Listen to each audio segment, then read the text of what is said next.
Hi guys, my name is Paula Mollohan from Kinesiology by Paula, and I'm just going to recite a poem that I heard during the week, and it is called Get Up and Win That Race by Dr. D.H. Groberg. Whenever I start to hang my head in front of failure's face, my downward fall is broken by the memory of a race. A children's race, young boys, young men, how I remember well. Excitement sure, but also fear. It wasn't hard to tell.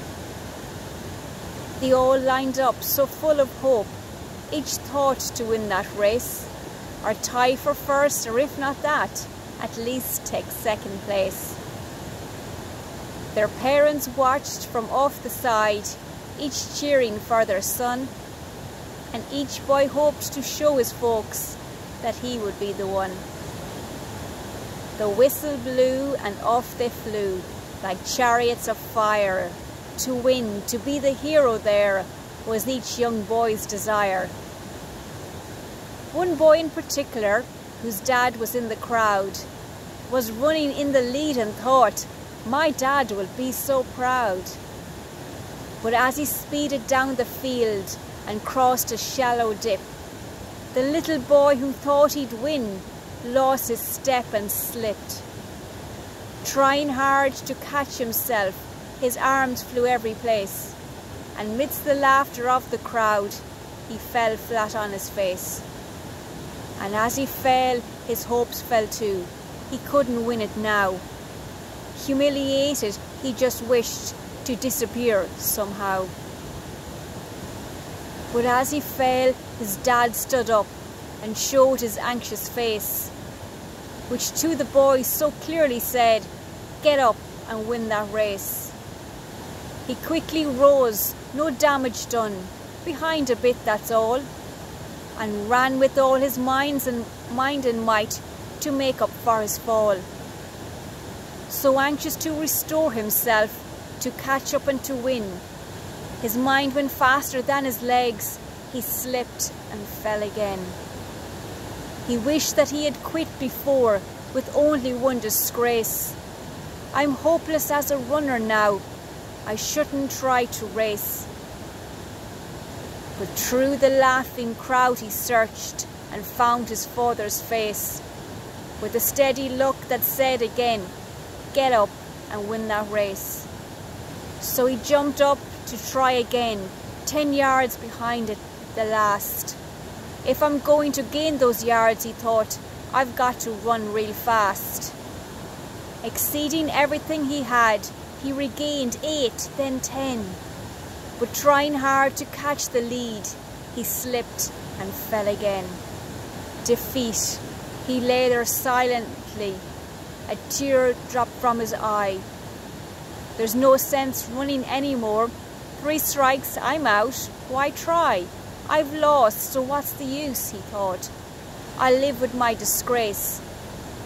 But then he thought about his dad, and soon he'd have to face.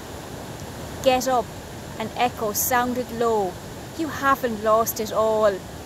For all you have to do is win, to rise each time you fall. Get up, the echo urged him on. Get up and take your place. You are not meant for failure here. Get up and win that race. So up he rose to run once more, refusing to forfeit. And he resolved that win or lose, at least he wouldn't quit. So far behind the others now, the most he'd ever been. Still he gave it all he had and ran like he could win. 3 times he'd fallen stumbling, 3 times he rose again. Too far behind to hope to win, he still ran to the end. They cheered another boy who crossed the line and won first place, head high and proud and happy, no falling, no disgrace. But when the fallen youngster crossed the line in last place, the crowd gave him a greater cheer for finishing the race. And even though he came in last, with head bowed low, unproud, You would have thought he'd won the race to listen to the crowd. And to his dad he sadly said, I didn't do so well. To me you won, his father said, you rose each time you fell. And now when things seem dark and bleak and difficult to face, the memory of that little boy helps me in my own race. For all of my life is like a race, with ups and downs and all you have to do to win is rise each time you fall. And when depression and despair shout loudly in my face, another voice within me says, get up and win that race. Hope you enjoyed it. Thanks. Bye.